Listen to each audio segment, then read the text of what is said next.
Love, it can be hard to find these days. Whoa. Cupid isn't what he once was.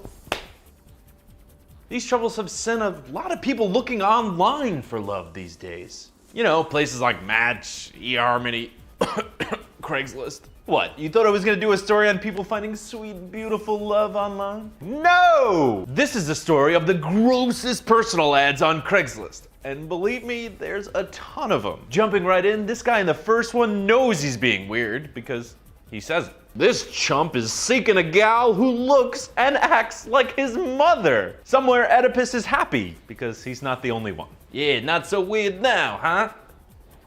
This Craigslister continues on, saying he needs a woman to support him like his mom did, but also take care of him in other ways. You've made the psychology community very happy, son. This next guy might be Dudley Do-Right. He essentially says he's been waiting his whole life to save a beautiful damsel in distress from a madman that's tied her to railroad tracks or the like. Let's just hope he doesn't try to stage that himself. Here's a good one. In this misconnection post, this guy describes how a woman was eyeing him as he bought things for a date, like wine, a few other things, and condoms. And the turn? So he's looking to reconnect with this woman and says, "Don't worry, I still have the condoms." Smart. I mean, you never know. Well, he didn't use the condoms, but as a result, he now thinks he has the clap. Couldn't leave that out, huh?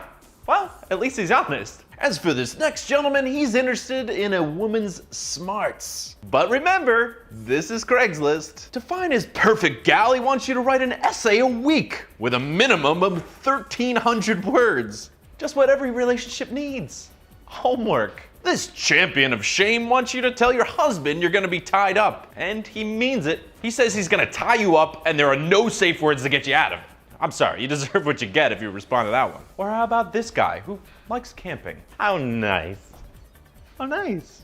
Till you read how he wants to give you a 30-minute head start in the woods before he chases after you and adds, you don't want to know what happens when he catches you. Who wrote that? Jason Voorhees? Commuting could be an issue in some relationships. But this sport who's looking for some kind of a World of Warcraft relationship says the person needs to be from the same area.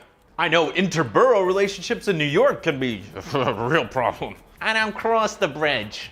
The misconnections seem to be the creepiest. Like this man who openly admits he fell in love with a girl by following her home from a bar one night and swears he's not a rapist. You know who would say something like that? Every rapist ever. There's even misconnections of guys trying to get girls who are being tucked into the back of a cop car or they've just witnessed taking a dump in a parking lot. That's my gal, always pooping places. Shocker. Men will try to meet women under any circumstance. Which got me thinking, I may try a little experiment of my own. I posted my own ridiculous personal ad and just wanted to see if people would respond. Here's some of the highlights of that post. Ready? I'm sick of boys my age and their immaturity. I'm ready for a man. I've been STD free for about a month. I have a foot condition that causes odor and it's really not funny. Also, I love stuffed animals. My bed is covered with them and they're like people to me. And I'll also go into how I read my significant other's text messages because all you have is trust. So I bet you're thinking, Pat, oh, you got no responses. You're wrong. Not even 20 minutes and I was getting responses from men looking to meet the gal who talks to stuffed animals with smelly feet. So I thought I'd test the same thing out of the women.